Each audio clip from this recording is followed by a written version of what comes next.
Bonjour à tous et bienvenue. Alors très rapidement, j'intercale cette vidéo parce que j'ai déjà eu des retours par rapport aux différentes choses qu'on a faites ensemble et j'intercale cette petite vidéo parce que je m'aperçois qu'il y a quelque chose que je ne vous ai pas dit ou en tout cas que vous rencontrez un petit problème et il est très simple à solutionner, d'accord? Donc c'est très simple, on va apprendre aujourd'hui à travailler avec la console, d'accord?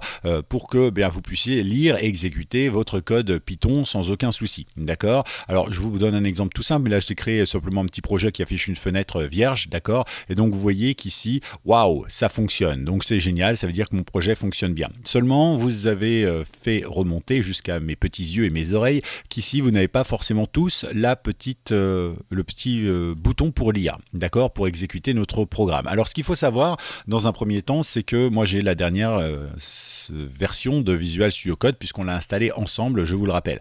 Maintenant, si vous ne l'avez pas, cette nouvelle version, je vous invite à la faire. Maintenant, si vous n'avez mal installé ou que vous n'avez pas coché tous les paramètres qu'on a fait ensemble, vous ne l'avez peut-être pas non plus. Bon, je ne sais pas trop, je ne vais pas rentrer dans toutes les configurations possibles et inimaginables. Peut-être que vous êtes sous Mac, peut-être que vous êtes non, sous Linux, vous l'avez puisque je l'ai aussi, etc., etc. Pareil sous Windows, d'accord? Ok, donc voilà. Alors maintenant, je vais vous apprendre tout simplement à vous passer de ça, et parce que ça peut vous servir également dans votre développement Python si vous utilisez un autre système, comme par exemple Sublime Text, qui fonctionne très très bien, ou encore si vous codez via votre bloc-notes, d'accord? Là aussi, vous allez pouvoir exécuter votre fichier Python, tout simplement, parce que je vous ai dit qu'on pouvait coder avec le bloc-notes. Alors, là, vous voyez, quand je l'ai exécuté, on peut le refaire d'ailleurs, il m'affiche bien sûr mon truc, mais il se passe quelque chose en console. Alors quand on regarde un petit peu ce qui se passe, il est dans mon dossier ici, qui s'appelle donc User, Desktop, et donc il est sur mon bureau et il s'appelle Python Project, d'accord? C'est en fait le dossier qui est ici.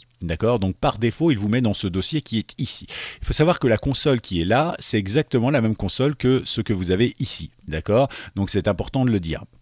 Pourquoi? Eh bien tout simplement parce qu'en réalité, cette petite console, elle vous permet de travailler avec bon nombre d'outils, mais aussi elle vous apporte des fonctionnalités qui sont supplémentaires et qui peuvent aussi vous permettre de faire tout plein de choses, d'accord? Donc ça c'est quand même vachement pratique et il faut savoir qu'en fait c'est un petit peu la même console, c'est un petit peu son miroir, d'accord? Alors si quand vous êtes ici, d'accord, vous faites lecture, vous n'avez pas besoin que votre fichier soit enregistré, d'accord? Par contre, si vous passez par la console, vous aurez besoin que le fichier soit enregistré, sinon vous aurez la version enregistrée de votre fichier, d'accord? C'est-à-dire que si vous avez à un moment juste marqué waouh ça fonctionne, vous enregistrez, vous passez par la console, vous mettez lecture, vous aurez waouh ça fonctionne, et maintenant vous pourrez mettre un autre message, en fait non, d'accord? Vous n'enregistrez pas, vous mettez ça et vous n'aurez que waouh ça fonctionne, d'accord? Si vous ne sauvegardez pas. Par contre ici ça marche que vous sauvegardiez ou que vous ne sauvegardiez pas, d'accord? Il y a quelques différences entre les deux, c'est toujours bien de le savoir, d'accord? Donc dans un premier temps, que vous soyez ici en console ou que vous soyez sur une autre console, ça peut être sous Linux, sous Mac ou tout simplement sous Windows, que ce soit l'invite de commande tout en noir ou encore le PowerShell en bleu, vous avez tout simplement ici des fonctions qui sont toutes similaires. La première chose qu'on va faire, c'est faire un petit peu de ménage parce que vous voyez qu'à force de travailler, on finit par remplir notre espace et même si on décale ici, on se retrouve avec du code qui envahit. Première chose qu'on va faire, c'est donc un clear screen. Donc dans ce cas-là, on va faire CLS, c'est plus court, d'accord? Et là, ça veut dire nettoyage d'écran, tout simplement, et ça vide en fait tout ce qu'on a comme liste, d'accord? Donc ça, c'est plutôt pratique et ça permet de faire des choses, d'accord? Donc ok, très bien. Maintenant, vous voyez qu'on a ici, par défaut, il nous mène le dossier qu'on a créé ici. Ok, donc très bien, ça veut dire qu'on est dedans. Première chose qu'on va pouvoir faire, c'est lister les différents fichiers ou dossiers qui sont présents dans ce dossier générique, d'accord? Donc pour ce faire, on va bien se mettre en console ici et on va taper ls pour liste ou lister, d'accord? Et dans ce cas-là, on va retrouver notre dossier console, notre dossier fenêtre, notre dossier label et notre dossier préparation. Je vérifie, tout est bien là, pas de souci. Alors comment est-ce qu'on fait pour rentrer dans un dossier? Vous devez taper CD, d'accord? C'est pour entrer dans le dossier. Et une fois que c'est fait, vous tapez le nom du dossier. Par exemple, moi ici, je vais taper console. D'accord? Et je vais rentrer dans console. Alors, vous pouvez sortir, évidemment, vous faites CD et 2 points. En général, pour annuler, on retape la commande et on met 2 points. D'accord? Et là, je suis bien sorti. Très bien. Alors, pour ceux qui auraient testé, mais qui ont un nom, par exemple, du type comme ça, console, espace Python, n'importe quoi, D'accord?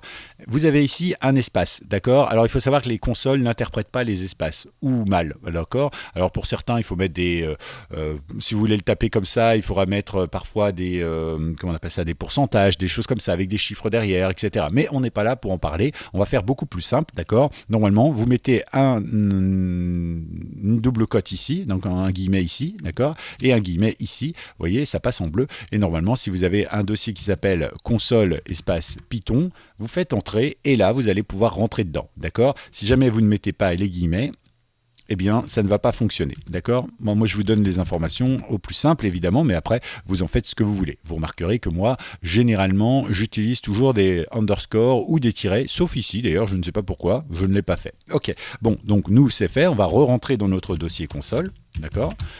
Maintenant, eh bien, on va lister pour voir ce qu'il y a dedans. Alors, vous n'avez pas forcément besoin de lister, hein, parce que si vous allez ici directement sur l'interface graphique, vous le voyez. Mais puisqu'on est là dans un petit tuto rapide, je vous montre un petit peu toutes les choses. D'accord? Donc ici, on pourrait taper simplement travailler en console.py. D'accord? Il ne faut pas oublier, il faut toujours mettre l'extension. Ok? Donc là, on va faire travailler underscore en... Il faut bien écrire comme vous l'avez écrit aussi. Je ne sais pas ce que je suis en train de faire. Ah si, je suis en train de taper ici, c'est pas une bonne idée. On va le mettre là, tout simplement. Est-ce que je peux le copier? Ce serait même encore plus simple. Ouais, je ne suis pas sûr que ça fonctionne, mais on va voir. Ouais, non, vous voyez, il me met des chevrons et des choses comme ça. Parfois, à essayer de gagner du temps, on en perd plus qu'il ne faut. Console.py ou pi au choix, d'accord? Alors si je fais ça, je vous le dis tout de suite, ça va pas marcher. Ah bon? Pourquoi? C'est dommage quand même. Bah oui, ce serait tellement plus simple, hein. Mais non, ça va pas marcher. Je vous explique pourquoi dès maintenant. Voilà, et bien il nous dit tout simplement qu'il ne trouve pas le fichier, l'orthographe, le nom est pas bon, le chemin d'accès, etc., etc. Bref, il y a plein de possibilités pour lesquelles ça ne fonctionne pas. Et en fait, il vous en détaille certaines, espérant évidemment tomber sur la bonne. En réalité, si ça ne fonctionne pas, c'est tout simple. Comme vous avez vu, on va le refaire ici d'ailleurs, quand vous cliquez ici, d'accord, il nous met bien dans le projet ici et il ouvre Python, okay, en .exe, et pour interpréter après notre fichier. C'est pour ça qu'il met le petit « et », parce que comme il passe deux commandes, eh bien, il faut qu'il puisse lier les deux. D'accord? Donc nous, ici, on va supprimer notre « ça fonctionne », on n'a pas besoin. D'accord? Et donc je reviens ici sur ma liste. Donc nous, on va faire un petit CLS pour être mieux, ouf, tant mieux, et on va simplement indiquer à Python, ou plutôt à la console, qu'on veut travailler en Python. Donc dans ce cas-là, on va taper simplement le nom du programme, Python, d'accord? Ça va ouvrir python.exe, entre guillemets, et après, eh bien, on va pouvoir mettre notre nom de fichier, donc travailler en console.py. Et là, normalement, si je n'ai pas fait de faute de frappe, ça devrait fonctionner. Et vous voyez, ça marche très bien. Donc vous avez ici toutes les informations qu'il faut. Voilà. Je pense qu'on a fait pas mal de choses ici. Alors, j'ai des petits problèmes de souris, je m'en excuse. Mais voilà. Donc, du coup, si vous créez votre programme ici et que vous n'avez pas la petite flèche, eh bien, en fait, vous rentrez dans le bon dossier parce que vous serez déjà dans ce dossier. Donc, vous rentrez juste dans le bon dossier. D'accord? Et après, vous mettez Python et ensuite le nom du fichier, .py. D'accord? Et après, c'est fait. Vous le mettez une fois, parce que vous allez me dire, ouais, mais c'est embêtant, si je dois taper ça à chaque fois, ça va être galère. Hein. Même si je dois faire un CTRL-V, etc., parce que je l'ai sauvegardé, et que ici je fais un CTRL-C, un CTRL-V, voilà, ça va me mettre ça dans ma console, ça va être un beau bordel. Non, vous avez bien sûr en console un petit raccourci qui est très très sympa. La flèche du haut, d'accord? Vous appuyez sur cette flèche du haut et vous avez les dernières commandes qu'on a tapées, tout simplement. Si vous appuyez sur la flèche du bas, vous avez la commande d'après, d'accord? Donc, vous voyez, comme ça, vous pouvez simplement faire ça, voilà. Là, vous l'exécutez, très bien. Je le ferme, je rappuie sur ma petite flèche du haut, j'appuie sur entrée et voilà. Donc vous voyez, ça prend pas tellement finalement plus de temps que de lire par ici. Voilà. Mais comme ça, vous saurez, parce que vous développiez en Python ou dans d'autres langages, ça peut vous servir. D'accord? Bon, écoutez, merci d'avoir suivi ce tutoriel express pour une fois. Et puis bien sûr, on travaille après ensemble sur les fenêtres, les labels, les boutons, etc., etc. Bon courage à tous et à très vite pour de nouvelles vidéos ici sur notre chaîne YouTube.